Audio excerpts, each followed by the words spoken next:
Hello viewers, welcome to E test academy and E test YouTube channel. Viewers, आज की इस video में आपके साथ dirt rescuer DR rescue 1122 department series का पार्ट 7 डिस्कस करेंगे। वीवर्स, ये जो डर्ट रेस्क्यूअर की पोस्ट है ये रेस्क्यू 1122 डिपार्टमेंट से रिलेटेड है। इस सीरीज में हमने rescue Punjab, rescue KPK, rescue Sindh, rescue Gilgit Baltistan, तमाम सूबों के रेस्क्यू डिपार्टमेंट के डर्ट रेस्क्यूअर के पास्ट एंड करंट पेपर्स को शामिल किया है। जिन कैंडिडेट्स ने सिर्फ डर्ट रेस्क्यूअर में अप्लाई किया है डीआर की पोस्ट पे, वो इस मुकम्मल सीरीज को देख लेंगे तो उन्हें डर्ट रेस्क्यूअर के बारे में तमाम इंफॉर्मेशन मिल जाएगी। लेकिन जिन कैंडिडेट्स ने फायर एंड डर्ट रेस्क्यूअर पे अप्लाई किया है एफडीआर के लिए, तो उनके लिए ज़रूरी है कि वो डर्ट रेस्क्यूअर की इस मुकम्मल सीरीज़ को देखें और इसके साथ साथ इस वीडियो की डिस्क्रिप्शन में एक लिंक मौजूद है फायर रेस्क्यूअर का, उस फायर रेस्क्यूअर की मुकम्मल सीरीज़ को भी लाजमी देखें।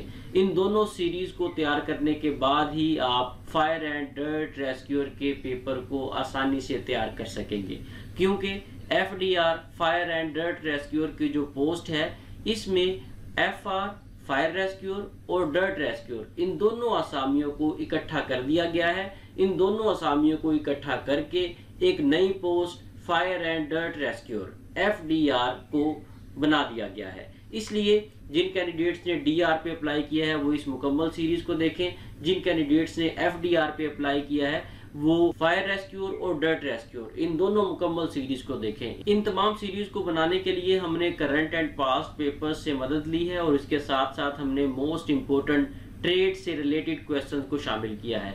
इन तमाम सीरीज को लाजमी तैयार करें पेपर्स में पास होने के लिए, और इसके साथ साथ इस सीरीज को हरफ आखिर ना समझते हुए अपनी मजीद तैयारी भी जारी रखें। क्वेश्चन नंबर 151, सवाल नंबर 151। इससे पहले कि 150 MCQs आपका पार्ट्स में मौजूद हैं, इस वीडियो के एंड पे आपको एक प्लेलिस्ट मिलेगी। उस प्लेलिस्ट में डर्ट रेस्क्यूअर की मुकम्मल सीरीज के साथ साथ डर्ट रेस्क्यूअर के तमाम करंट एंड पास्ट पेपर्स मौजूद हैं।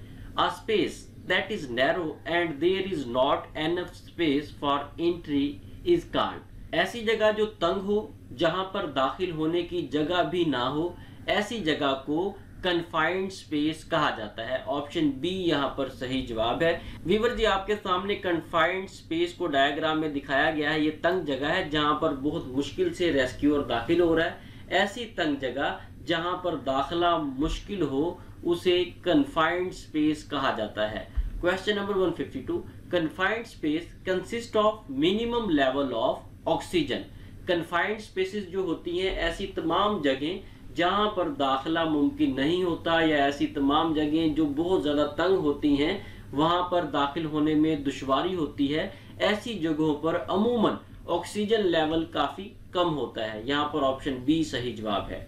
Question number 153, how many types of confined space.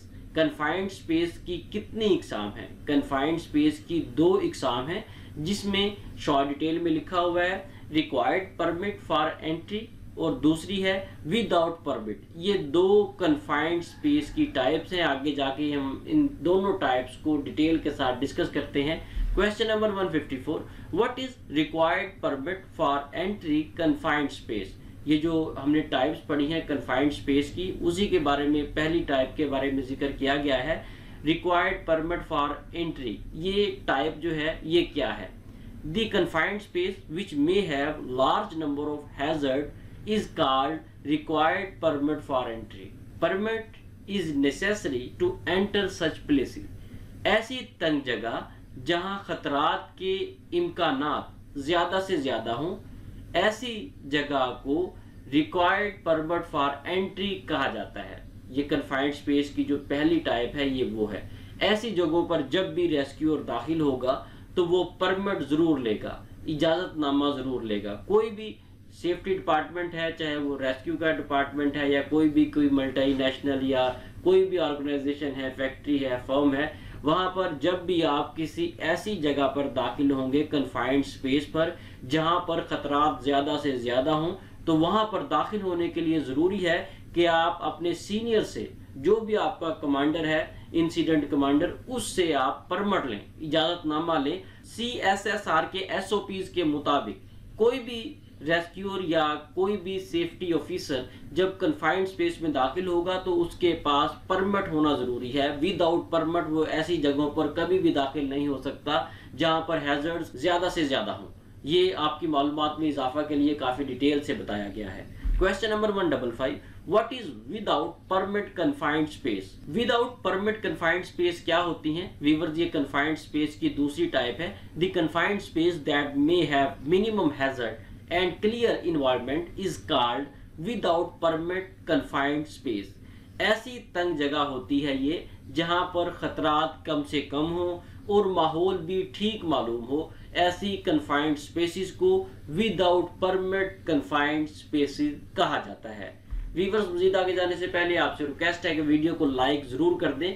किसी भी वीडियो को खास तौर पर ई टेस्ट यूट्यूब चैनल पर बनाने के लिए, पेपर को सॉल्व करने के लिए बहुत ज़्यादा मेहनत दरकार होती है और रेस्क्यू 1122 के जितने भी पेपर्स हैं, जितनी भी सीरीज़ हैं, ये टेक्निकल हैं। इन पेपर्स को सॉल्व करने के लिए बहुत ज़्यादा टाइम दरकार होता है, बहुत ज़्यादा लोगों से मालूमात लेनी पड़ती है आप लोगों के साथ शेयर करने के लिए। इसलिए हमारी टीम की हौसला अफजाई के लिए कमेंट सेक्शन में प्यारा सा कमेंट जरूर किया करें, चाहे छोटा सा कमेंट करें लेकिन करें जरूर। और इसके साथ साथ व्यूअर्स, अगर आपने अभी तक ई टेस्ट यूट्यूब चैनल को सब्सक्राइब नहीं किया तो आप हमारे ई टेस्ट यूट्यूब चैनल को सब्सक्राइब कर लें, साथ बेल आइकन को भी प्रेस कर दें ताकि फ्यूचर में आने वाले लेटेस्ट सॉल्व पेपर्स की अपडेट्स आपको बर वक्त मिल सकें। इसके साथ साथ व्यूअर्स, ये जो मुकम्मल सीरीज है जो आपके साथ हम डिस्कस कर रहे हैं, ये पास्ट एंड करंट पेपर्स की मदद से बनाई गई है और इसके साथ साथ हमने ट्रेड से रिलेटेड अहम तरीन सवालात को इस सीरीज में शामिल किया है। अगर आप इस मुकम्मल सीरीज को नोट्स की सूरत में बजरिया डाक मंगवाना चाहते हैं तो आप हमारे व्हाट्सएप नंबर पर रब्ता करें। हमारा ई टेस्ट अकेडमी का ऑफिशियल व्हाट्सएप कॉन्टैक्ट नंबर आपके सामने स्क्रीन पर दर्ज है और घर बैठे इन नोट्स को बजरिया डाक मंगवाएं। इसके अलावा व्यूअर्स, आप हमारी ई टेस्ट वेबसाइट से ऑनलाइन ऑर्डर करके भी बजरिया डाक नोट्स मंगवा सकेंगे। Question number 156, how many types of hazards of confined space? Confined space के जो हैजर्ड्स हैं, खतरात हैं, वो कितने हैं?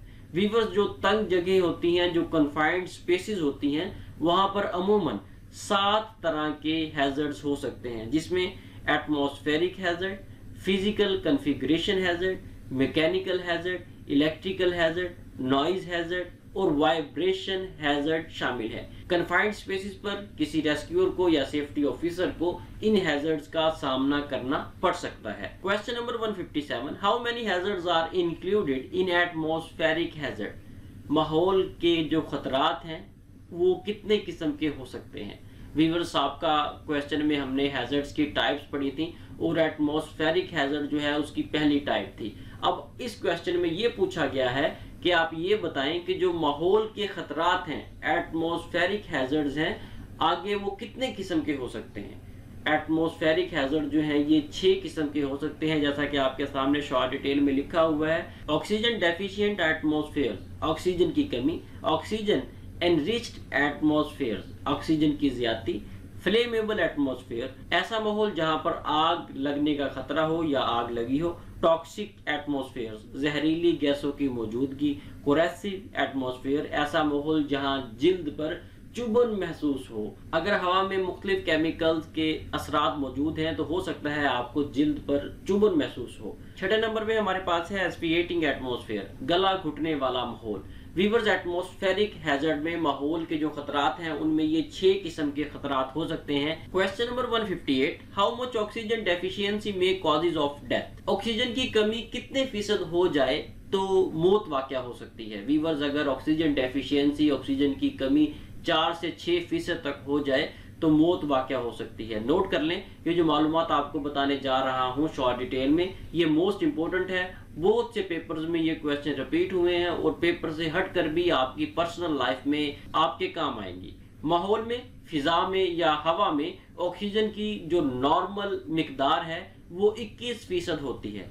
अगर माहौल में ऑक्सीजन कम होना शुरू हो जाए तो मुतासरा शख्स मुख्तलिफ जिस्मानी अलामात के बाद मौत का शिकार हो सकता है। नोट कर लें, अगर ऑक्सीजन लेवल 21% से कम होकर 10 से 12% रह गया तो मुतासरा शख्स के होंठ नीले होना शुरू हो जाएंगे और उसका दिमागी तवाज़ुन बरकरार नहीं रहेगा। उसके बाद अगर ऑक्सीजन लेवल 8% से 10% तक रह जाए तो मुतासरा शख्स का चेहरा मुरझा जाएगा और वो गुनूदगी में चला जाएगा।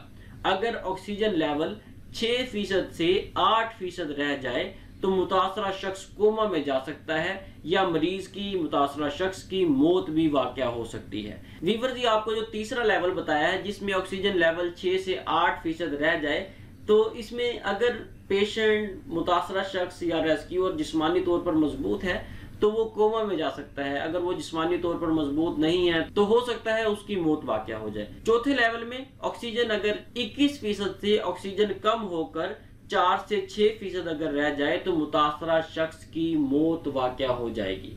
वीवर जी, आपको कन्फाइंड स्पेसिस के बारे में बताया जा रहा है। कन्फाइंड स्पेसिस में कोई भी फंस सकता है, ये कोई आम शख्स भी हो सकता है या रेस्क्यूअर भी हो सकता है, इसलिए आपकी मालूमात में ये तमाम चीजें होनी चाहिए कि कन्फाइंड स्पेसिस पर ऑक्सीजन के लेवल्स क्या होते हैं।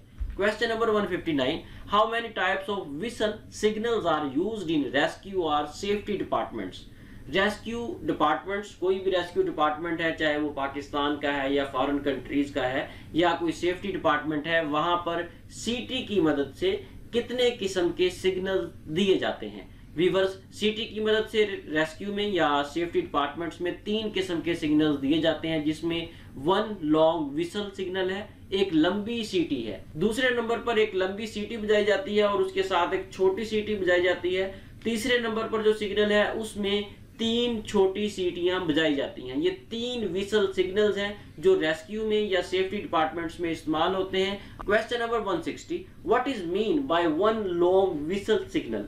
सीटी की मदद से जो पहला सिग्नल हमने पढ़ा है आपका क्वेश्चन में, उसके बारे में यहाँ पर जिक्र है। 1 लॉन्ग विसल सिग्नल, एक लंबी सीटी जो बजाई जाती है, उसका क्या मतलब है। वीवर्स, रेस्क्यू में या सेफ्टी डिपार्टमेंट्स में अगर एक लंबी सीटी बजाई जाए तो इसका मतलब होता है कि काम को रोक दिया जाए और उसके बाद जो आपको इंस्ट्रक्शंस दी जाएंगी, मालूमात दी जाएंगी या हदायत दी जाएंगी, उन पर फोकस किया जाए। वीवर जी, आपके साथ हमने जो पहला सिग्नल था सीटी की मदद से वो डिस्कस किया है। अब हम आपके साथ जो नेक्स्ट 2 सिग्नल्स हैं वो डिस्कस करते हैं। दूसरा जो सिग्नल था उसमें एक लंबी सीटी बजाई जाती थी और उसके साथ एक छोटी सीटी बजाई जाती थी। इसका मतलब ये होता था कि काम को जारी रखा जाए। अगर 3 छोटी छोटी सीटियां बजाई जाएं तो इसका मतलब ये होता है कि काम वाली जगह से फौरन बाहर आ जाएं। ये 3 सिग्नल्स हैं जो रेस्क्यू में या सेफ्टी डिपार्टमेंट्स में इस्तेमाल होते हैं। इन तीनों सिग्नल्स को याद रखें। अगर आप सेफ्टी डिपार्टमेंट से या रेस्क्यू डिपार्टमेंट से नहीं हैं, किसी और डिपार्टमेंट में भी हैं, तो ये सिग्नल्स आपके काम आएंगे, क्योंकि उमूमन मुख्तलिफ फैक्ट्रीज में जब आप काम कर रहे होते हैं तो वहां पर इस किस्म के सिग्नल सुनने में आते हैं। तो सेफ्टी डिपार्टमेंट के अलावा भी जितना भी स्टाफ होता है उस तमाम स्टाफ को इन सिग्नल्स पर अमल करना पड़ता है। अगर आपकी मालूमात में ये तमाम बातें हैं तो आप आसानी से इन सिग्नल्स पर अमल कर सकेंगे, अपने आप को और दूसरे लोगों को मुख्तलिफ परेशानियों से, मुख्तलिफ हादसात से बचा सकेंगे। इसके साथ साथ व्यूअर्स नोट कर लें, अगर आप इन तमाम सवालात को हमारी ई टेस्ट वेबसाइट पर रीड आउट करना चाहते हैं तो सिंपल है, गूगल पर जाकर ई टेस्ट लिख कर सर्च करें। आपके सामने पहले नंबर पे हमारी ई टेस्ट वेबसाइट आएगी, इसे ओपन करें। इसमें रेस्क्यू 1122 डिपार्टमेंट के अलावा पाकिस्तान में जितने भी डिपार्टमेंट्स हैं, तमाम डिपार्टमेंट्स के करंट एंड पास्ट पेपर्स मौजूद हैं। Question number 161, what is club hitch. Club hitch क्या है। वीवर्स, क्लव हिच जो है ये नॉट की एक किस्म है। नॉट को उर्दू में गांठ कहा जाता है। क्लव हिच जो है ये मुख्तलिफ जगह पर इस्तेमाल की जाती है। अगर आपने इस सीरीज के पार्ट 1 और पार्ट 2 देखे हैं, सुने हैं, तो उसमें हमने जितने भी अहम तरीन नॉट्स हैं, गांठे हैं, उन्हें डिस्कस किया है। अगर आपने वो पार्ट्स नहीं देखे तो इस मुकम्मल सीरीज को समझने के लिए जरूरी है कि आप शुरू के पार्ट्स लाजमी देखें, क्योंकि हमने इस सीरीज को 0 से स्टार्ट किया है। 1 बाय 1 आपको तमाम मालूमात एक तरतीब के साथ बताते आ रहे हैं। Question number 162, safety is everyone's dash. Safety is everyone's responsibility. खाली जगह में ऑप्शन बी आएगा। सेफ्टी या हिफाजत सबकी जिम्मेदारी है। Question number 163, Who was first female governor of State Bank of Pakistan? Pakistan state bank की जो पहली खातून गवर्नर थी उनका नाम शमशाद अख्तर था। Shamshad Akhtar state bank of Pakistan SBP की 14वीं गवर्नर थी। इन्होंने 2 दिसंबर 2006 से लेकर 1 जनवरी 2009 तक बतौर governor state bank of Pakistan खिदमात सरअंजाम दी। Question number 164, which continent is called Iceland continent? Australia को आइसलैंड कॉन्टिनेंट कहा जाता है। आइसलैंड का मतलब है जजीरा। ऑस्ट्रेलिया में बहुत से जजीरे हैं, तकरीबन ऑस्ट्रेलिया में 8222 आइसलैंड जजीरे मौजूद हैं। Question number 165, how much surface of earth is covered with water? जमीन का कितने फीसद हिस्सा जो है ये पानी पर मुश्तमिल है? व्यूअर्स यहाँ पर नोट कर लें, ई टेस्ट अकेडमी ने ई टेस्ट मोबाइल ऐप लॉन्च कर दी है। आप गूगल प्ले स्टोर से हमारी ई टेस्ट मोबाइल ऐप डाउनलोड कर सकते हैं। ई टेस्ट मोबाइल ऐप डाउनलोड करने का तरीकाकार इंतहाई सिंपल है। गूगल प्ले स्टोर पर जाएं, वहां पर ई टेस्ट लिखकर सर्च करें, आपके सामने पहले नंबर पे हमारी ई टेस्ट मोबाइल ऐप आ जाएगी। इसे डाउनलोड करें, इंस्टॉल करें और उसके साथ साथ हमारी इस ई टेस्ट मोबाइल ऐप को 5 स्टार रेटिंग जरूर दें। ये ऐप हमने इसलिए लॉन्च की है, इसलिए बनाई है कि जिन कैंडिडेट्स के पास लैपटॉप्स या पीसीज नहीं है वो मोबाइल पर भी किसी भी पेपर की बेहतरीन तैयारी कर सकें। क्वेश्चन नंबर 166, सवाल नंबर 166, how many infidels were killed in Ghazwa Badr? Ghazwa बदर में कितने काफिर मारे गए? इनफिडल्स जो है ये काफिरों को कहा जाता है। गज़वा बदर में 70 कुफार मारे गए। व्यूअर्स इसके अलावा नोट कर लें, आपके साथ अहम तरीन मालूमात शेयर करने जा रहा हूं। बहुत से पेपर्स में ये मालूमात बार बार पूछी गई है। नंबर 1, गज़वा बदर में 70 कुफार मारे गए, 70 कुफार को कैदी बना लिया गया और 14 मुसलमान इस गज़वा में शहीद हुए। गज़वा बदर को योमुल फुरकान भी कहा जाता है। गज़वा बदर 17 रमजान मुबारक 2 हिजरी को लड़ा गया। Question number 167, what was the old name of Bahawalnagar? Bahawalnagar का पुराना नाम रुझान वाली था। व्यूअर्स बहावल नगर का जो पुराना नाम था वो रुझान वाली बस्ती था, लेकिन इस नाम को बहावल खान 5 के बाद 1904 में रुझान वाली बस्ती से बदलकर बहावल नगर कर दिया गया। क्वेश्चन नंबर 168, कायदे आज़म Mohammad Ali Jinnah died in which city? कायदे आज़म मोहम्मद अली जिन्ना ने कराची में वफात पाई। व्यूअर्स बहुत से पेपर्स में कायदे आज़म मोहम्मद अली जिन्ना, बहुत से पेपर्स में इलामा मोहम्मद इकबाल और बहुत से पेपर्स में सर सैयद अहमद खान, इन तीनों शख्सियात की date of birth, date of death पूछी गई है। इन तमाम मालूमात को आप लाजमी तैयार करके नेक्स्ट पेपर में जाएं ताकि अगर ये क्वेश्चंस आपसे पूछे जाएं तो आपको आते हों। नोट कर लें, कायदे आज़म मोहम्मद अली जिन्ना 25 दिसंबर 1876 को कराची में पैदा हुए और 11 सितंबर 1948 को कराची में वफात पाई। Question number 169, where is located Simly dam? Simly dam कहाँ वाक़या है? सिमली डैम जो है ये इस्लामाबाद में वाक़या है। सिमली डैम को दरियाए सोन पर तामीर किया गया। सिमली डैम जो है ये इस्लामाबाद में मशरिक की जानिब तकरीबन 10 किलोमीटर के फासला पर यह डैम मौजूद है। सिमली डैम की तामीर का काम 1962 में शुरू किया गया। 1962 में एक एस्टीमेट के मुताबिक इस डैम को 1972 में मुकम्मल हो जाना चाहिए था, लेकिन ये डैम 1983 में मुकम्मल हुआ और इसे ऑपरेशनल कर दिया गया। Question number 170, which is largest district of Pakistan by area? Pakistan का रकबे के लिहाज से सबसे बड़ा जो जिला है, डिस्ट्रिक्ट है, वो जिला चागी है। व्यूअर्स इसके अलावा 5-6 ऐसे पॉइंट्स हैं जो बहुत से पेपर्स में रिपीट हो रहे हैं, ये नोट कर लें कि रकबे के लिहाज से पाकिस्तान का जो सबसे बड़ा जिला है, डिस्ट्रिक्ट है, वो जिला चागी है। रकबे के लिहाज से पाकिस्तान का जो सबसे बड़ा शहर है वो कराची है। आबादी के लिहाज से पाकिस्तान का सबसे बड़ा जो शहर है वो भी कराची है। रकबे के लिहाज से पाकिस्तान का सबसे बड़ा सूबा जो है वो बलूचिस्तान है। आबादी के लिहाज से पाकिस्तान का सबसे बड़ा सूबा पंजाब है और रकबे के लिहाज से पाकिस्तान की सबसे बड़ी डिवीजन जो है वो कलात डिवीजन है। ये 5-6 ऐसे मेन पॉइंट्स हैं जो तकरीबन 90% पेपर्स में पूछे गए हैं। इन तमाम पॉइंट्स को ज़हन नशीन कर लें। व्यूअर्स यहाँ पर नोट कर लें, बहुत से कैंडिडेट्स ऐसे हैं जिनके पास इंटरनेट का पैकेज नहीं होता या उनके पास इतने पैसे भी नहीं होते कि वो इंटरनेट का पैकेज कर सके। उन तमाम कैंडिडेट्स की सहूलत के लिए हमने ई टेस्ट फेसबुक पेज लॉन्च कर दिया है। आप फेसबुक पर जाएं, वहां पर ई टेस्ट लिख कर सर्च करें, आपके सामने हमारा ई टेस्ट फेसबुक पेज आ जाएगा। इस पेज को लाइक करें, फॉलो करें, क्योंकि हम इस पेज पर रोजाना की बुनियाद पर अहम तरीन सवालात और वीडियोस को अपलोड करते रहते हैं। Question number 171, biggest salt mine is located in which city of Pakistan? नमक की सबसे बड़ी कान पाकिस्तान के शहर जेहलम में मौजूद है। वीवर्स पाकिस्तान का सूबा है जिसे सूबा पंजाब कहा जाता है। सूबा पंजाब में एक डिस्ट्रिक्ट है जिसका नाम जिला जेहलम है। जिला जेहलम में एक तहसील है जिसे पिंड दादन खान कहा जाता है। पिंड दादन खान तहसील के अंदर एक कस्बा है जिसे खेवड़ा कहा जाता है। वहां पर नमक की पाकिस्तान की सबसे बड़ी कान मौजूद है। खेवड़ा में जो नमक की कान मौजूद है ये पाकिस्तान की सबसे बड़ी नमक की कान है, जबकि पूरी दुनिया में जितनी भी नमक की कानें हैं उनमें ये दूसरे नंबर पर सबसे बड़ी नमक की कान है। Question number 172, which is the largest T producer district in Pakistan? Pakistan में चाय की पैदावार सबसे ज्यादा किस डिस्ट्रिक्ट में, किस जिला में होती है? वीवर्स, मानसहरा में पत्ती या चाय की काश्त जो है पैदावार सबसे ज्यादा होती है। मानसहरा हजारा डिवीजन का एक डिस्ट्रिक्ट है। इस डिस्ट्रिक्ट को, इस जिला को 1976 में कायम किया गया। उससे पहले ये एक तहसील हुआ करती थी। क्वेश्चन नंबर 173, गज़वा बदर इज आल्सो नोन एज? गज़वा बदर को योमुल फुरकान भी कहा जाता है। गज़वा बदर 2 हिजरी में लड़ा गया। वीवर्स, ये ऐसे पॉइंट्स हैं, आपको पहले भी साबिका क्वेश्चन में बताए हैं, अब भी आपके साथ डिस्कस किए हैं। ये तकरीबन 90% पेपर्स में ये क्वेश्चन रिपीट हुआ है गज़वा बदर का। गज़वा बदर से मुतल्लिका तमाम इंफॉर्मेशन आप तैयार कर लें। रेस्क्यू डिपार्टमेंट के अलावा भी बहुत से पेपर्स में ये क्वेश्चन, ये मालूमात आपके काम आएगी। Question number 174, treaty of Hudaibiya was signed in which Hijri year? सुलह हुदैबिया का मुआहदा 6 हिजरी में तय पाया। सुलह हुदैबिया या ट्रीटी ऑफ हुदैबिया का जो एग्रीमेंट था, मुआहदा था, ये अली रज़ियल्लाहु ताला अन्हु ने तहरीर किया था। सुलह हुदैबिया का मुआहदा नबी सल्लल्लाहु अलैहि वसल्लम और कुरैश कबाइल के दरमियान तय पाया। Question number 175, who constructed Lal Qila in Hindustan?